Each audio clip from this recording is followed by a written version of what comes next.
Assalamualaikum warahmatullahi wabarakatuh. Halo semuanya, selamat datang di video hasil kerja kelompok kami. Kelompok kami memiliki 3 anggota. Yang pertama saya sendiri Muhammad Septian Humaydi, lalu ada Chandra Hardi Wiranto dan Nurhuda Fajrian. Kami dari Politeknik Negeri Banjarmasin, program studi Teknik Informatika kelas 3A.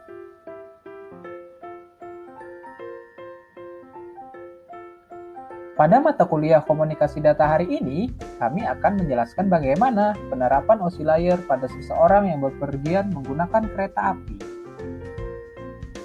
Sebelum menjelaskan mengenai contoh penerapannya, kami akan menjelaskan sedikit terlebih dahulu apa itu model OSI dan bagaimana cara kerjanya.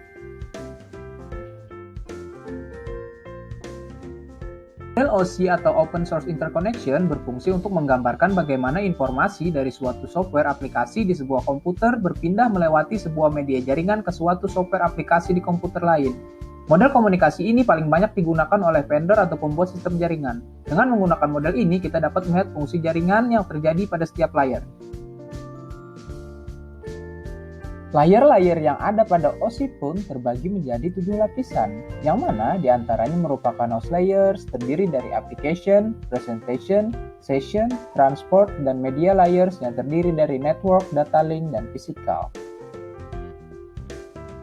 Baiklah, selanjutnya saya akan membahas topik utama kita pada hari ini, yaitu penerapan layer OSI pada kehidupan sehari-hari, yaitu contohnya adalah pada orang yang sedang bepergian menggunakan kereta api.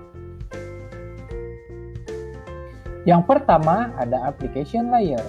Application layer adalah protokol yang digunakan untuk pertukaran data antar program yang berjalan pada sumber dan tujuan si penerima.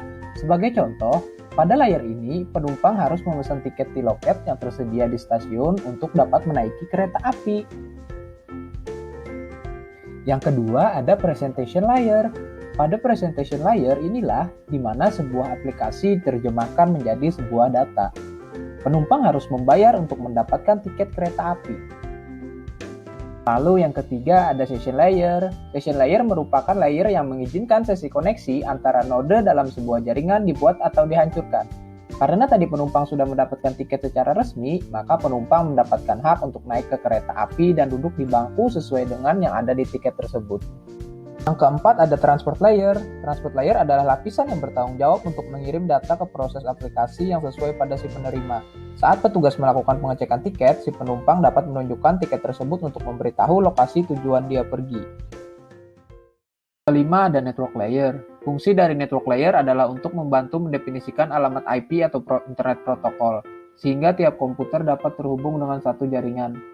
Dalam kasus ini, pihak yang bertanggung jawab dalam penjualan tiket tadi menginformasikan kepada pihak petugas di kereta api mengenai tujuan penumpang dengan memberi informasi data penumpang.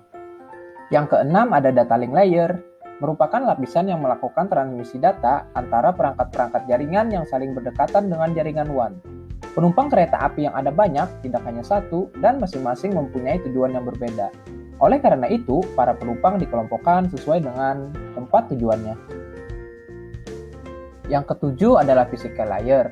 Layer ini mendefinisikan media transmisi jaringan, metode pensinyalan, sinkronisasi bit, arsitektur jaringan, dan topologi jaringan. Pada kasus ini, si penjual tiket di lokasi tadi harus mengetahui alamat tujuan dari si penumpang agar penumpang dapat sampai di tempat tujuan menggunakan kereta api yang dipesannya.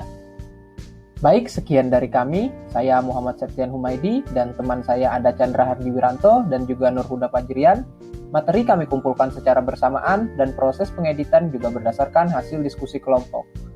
Salah hilap mohon maaf. Wabillahi taufiq wal hidayah. Wassalamualaikum warahmatullahi wabarakatuh.